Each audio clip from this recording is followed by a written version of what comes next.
كل اللي ربي يكتبه خير، اللي ربي كاتبه خير حيصير. ربي اللي عالم وين الخير. عسى أن تكرهوا شيئا وهو خير لكم، وعسى أن تحبوا شيئا وهو شر لكم، والله يعلم وأنتم لا تعلمون. رب العالمين ما حيكتب لي لكل شيء كويس. أنا واثقة بالله أولا وأخيرا، أنا ممكن ألاقي أحسن منه، وربي حيعوضني باللي أفضل منه. هو أصلا ما يستاهل. إيش الفرق؟ هنا حصل إيه؟ نوع من إيه؟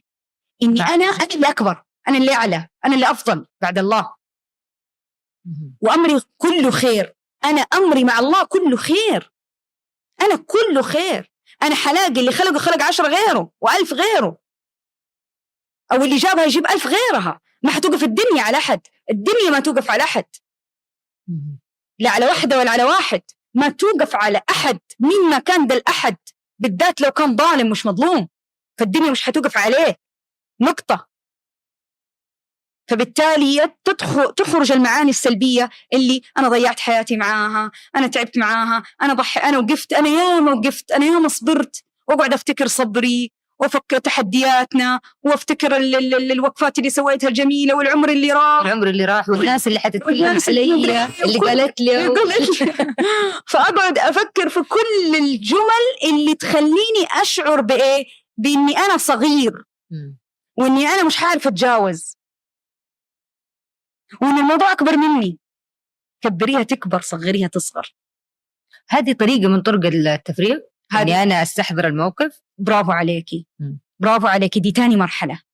بكيت، خلصت، صرخت، سويت اللي أبغاه لوحدي، أوكي. بعدها أبدأ أستحضر الموقف وأشوف إيش الكلام اللي يجيني، لأن الموضوع واقف معايا. يسأل كده الإنسان بصراحة. ودي تدريبات يا إيمان. ما خلقت الدنيا عبثة، ما خلقت الدنيا عبثة. كل شيء الإنسان لازم يمرن نفسه ويعرف كيف يطلع منه، يعرف كيف يتجاوزه. زي ما أنت عرفتي كيف تكتبي الألف والباء عشان تخطي الخط، لازم تتعلمي كيف تتعاملي مع مشاعرك عشان تتجاوزيها. ده طبيعي، ده مش عيب ولا حرام، ده الصح.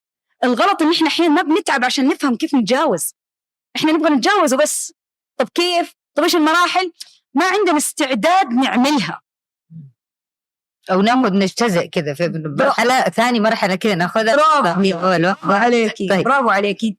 تيجي المرحلة اللي بعدها. أيوة، أول واحدة التفريغ، بعدين استحضار الموقف. برافو عليكي. هذه مراحل التشافي. برافو. بعدين استحضر الموقف عشان أبني معاني إيجابية. برافو عليكي. بعدين بنيت المعاني الإيجابية، إيش اللي صار؟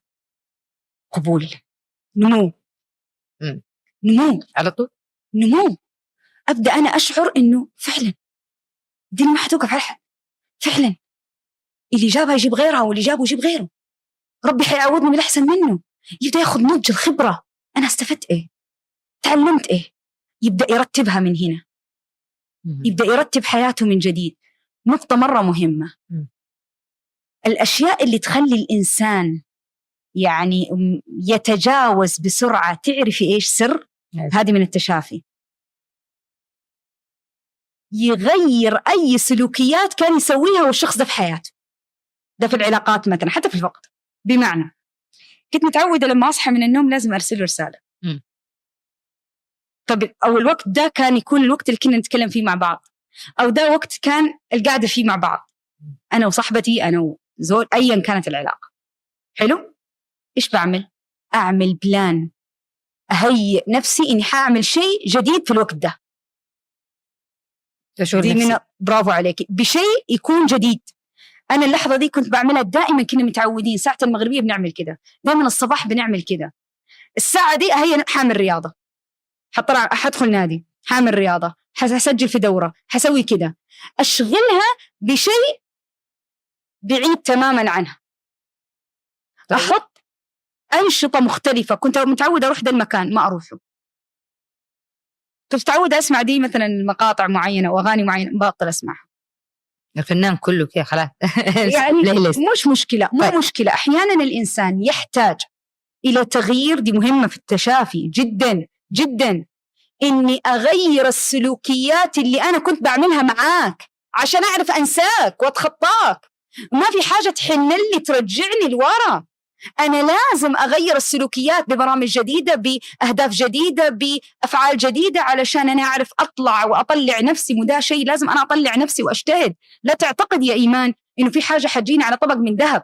لا تعتقدي إنه التجاوز عشان توصل لمرحلة النضج والوعي وتاخدي خبرة وتتجاوزي وتقولي تعلمت بس بقي الألم موجود، لكن تعلمت وسعدت وبديت أكون حياة جديدة وعلاقات جديدة إنها حتيجي على طبق من ذهب. لا، أنت حتسعي ليها، حتحطي سلوكيات جديدة، حتحطي عادات جديدة، حتغير اللحظات اللي كانت فيها كنتوا فيها بتشتركوا إلى حاجات تانية، أقعد مع ناس تانية، أكون علاقات، أصنع عالم، أتعرف على ناس، أعمل أشياء مختلفة عن اللي أنا كنت بعملها معاها أو معاه. ليه؟ علشان أعرف أتجاوز ويصير ما هو محور الكون في حياتي.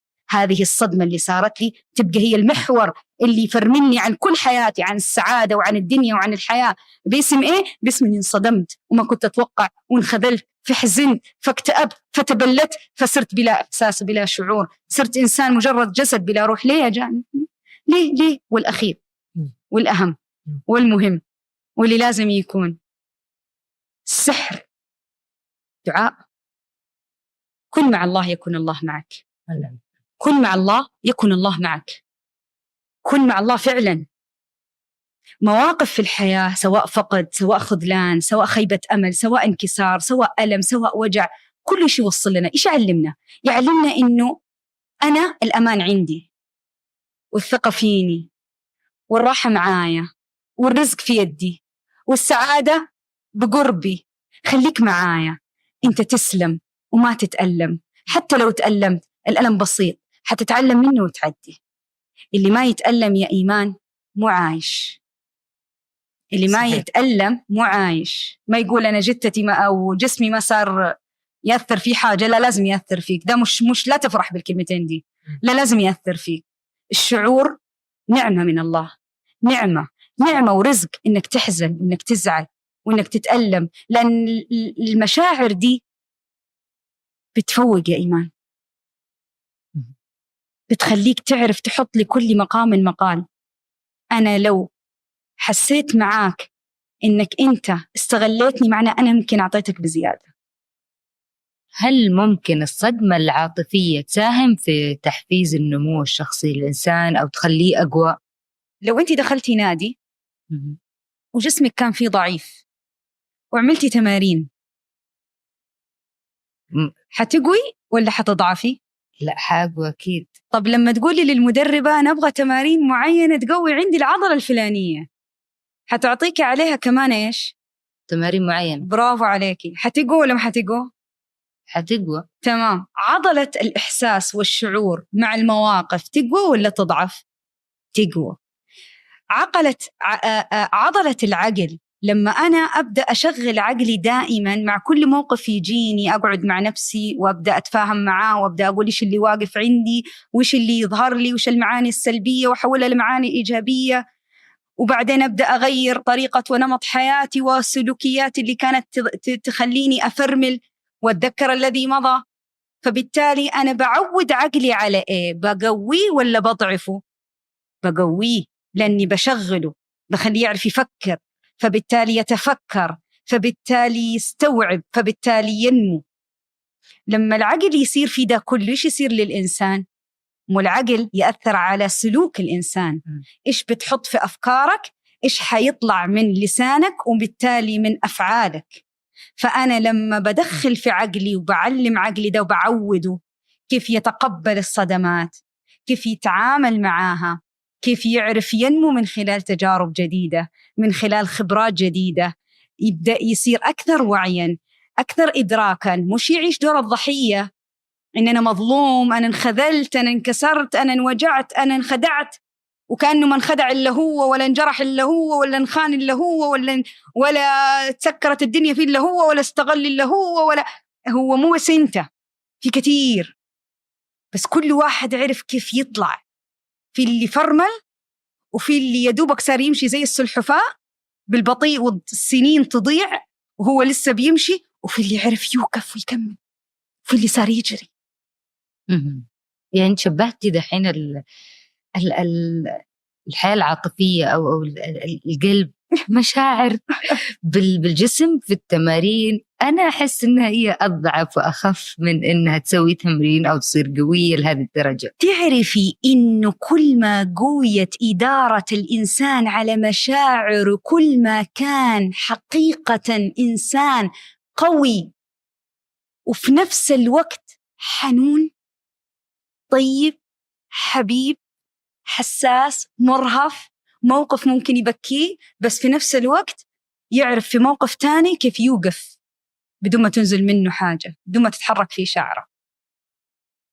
إدارة المشاعر وقوة المشاعر يا إيمان مو معناه إني أنا إنسان صار قلبي قاسي، مو معناه إني أنا صار قلبي جامد أبداً.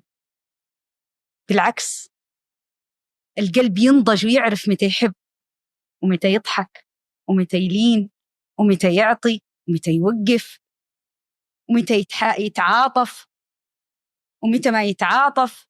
فعنده قدرة على التحكم في موجة القلب والشعور، فهو لسه بيحس ولسه بيشعر ولسه بينبض، ولكن لكل مقام مقال، يعرف مع مين ومتى ووين وكيف. هو صار يعرف متى أنا أقعد وأنا مرتاح، أبين جزء الراحة، أبين في قلبي جزء الحب، أبين في قلبي جزء السعادة، أبين في قلبي جزء الريبة، الحذر، الخوف. كل دي مشاعر أنت تعرف تديرها. مع معرفتك لإدارة مشاعرك أنت تعرف تتعامل صح، بس ما تموت، ما تكسى،